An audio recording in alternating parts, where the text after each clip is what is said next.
بات نہ ہو، کتنے کتنے ڈائیورس جو ہے وہ فیملیوں میں چھوٹی سی بات پہ ہو جاتی ہیں، کوئی بات ہی نہیں ہوتی، بعد میں اگر آپ بیٹھے ایگزامن کریں تو کوئی بات ہی نہیں تھی، کبھی کھانے پہ، کبھی اس پر، کبھی وہ میری ممی کے یہاں جانا ہے، کبھی اس نے اپنی بہن کے یہاں جانا ہے، کبھی اس پہ جانا ہے، وہ تھوڑا زندگی ایسی ہے عزیزان محترم، کبھی آپ پیشنس کریں کبھی وہ پیشنس کرے۔ مشہور واقعہ ہے مثنوی کا، پہلے میں کئی دفعہ پڑھ چکا ہوں، نہیں پتہ ہو سکتا ہے آپ نے نہ سنا ہوا ہو۔ مولانا رومی کی مثنوی ہے، انہوں نے اس کے اندر اس کو حکایت کو بیان کیا ہے کہ ایک گاؤں تھا، ولیج تھا، اس میں ایک شخص فارمر تھا، اس کے بہت سارے سوالات تھے، اس کی زمین کے بارے میں، اسپرچل نماز اور عبادت کے بارے میں۔ تو اس نے سنا ہوا تھا کہ برابر والے ولیج میں، گاؤں میں، جیسے یہاں آپ یہاں رہتے ہیں، آپ کے برابر کسی گاؤں کے اندر، تو وہاں پر ایک شیخ رہتا ہے کہ جو بہت اسٹرانگ ہے، اس کے پاس ساری چیزوں کے جواب ہیں۔ تو اس نے انتظار کیا کہ اس کی جو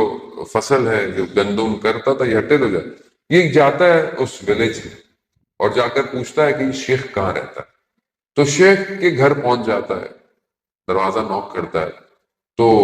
اندر سے خاتون لیڈی باہر آتی ہے،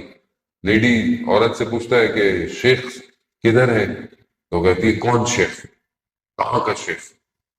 یہ عجیب سا ہو جاتا ہے کہ کوئی شیخ ویخ نہیں ہے یہاں پہ، کسی کام کا نہیں ہے، وہ یہ ہوگا کیا، بڑا عجیب سا ہوتا ہے، کہتے ہیں میں تو بڑا وہ سمجھ کے آیا تھا۔ خیر وہ جاتا ہے، ایک روٹی بریڈ کی شاپ ہوتی ہے،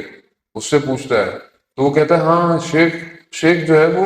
اوپر گیا ہوا ہے، جنگل فارسٹ، وہ لکڑیاں وڈ لے کر آتا ہے، وہ مجھے بیچتا ہے، میرا یہ تندور چلتا ہے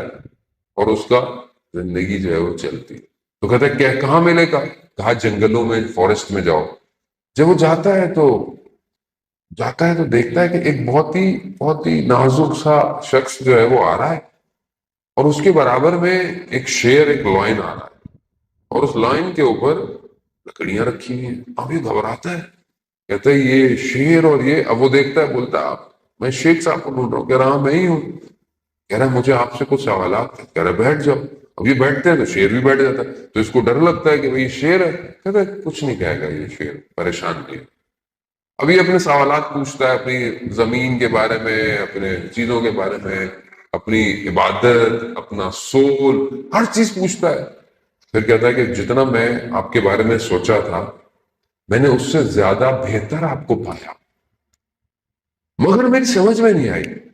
کہ جب میں آپ کے گھر گیا تو وہ جو گھر میں آپ کے کام کرتی ہے عورت، وہ آپ کو اتنا برا بھلا کہہ رہی تھی۔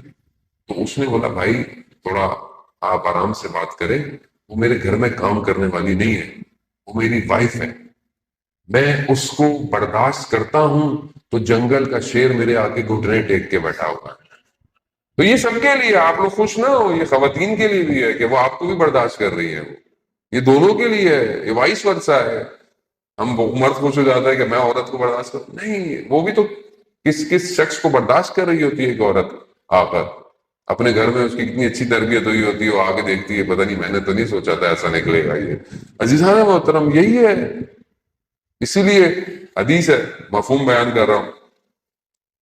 کہ روزے کی حالت ہے کہ بیٹا گرے تو اسے سختیوں میں پلنے دو،